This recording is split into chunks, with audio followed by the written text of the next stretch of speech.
E aqui vem cruzamento para a área do Guarani na segunda trave. Passe por dentro, pintou o segundo de calcanhar. É gol, Thiagão! É gol, é gol, é gol, é gol!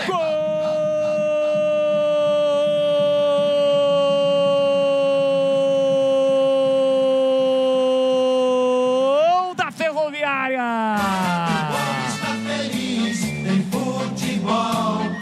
Thiagão tem a 19 estampada na camisa.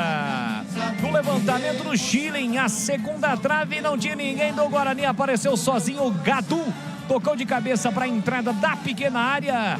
Atento, esperto, com recursos, Thiagão girou o corpo e meteu um calcanha na bola.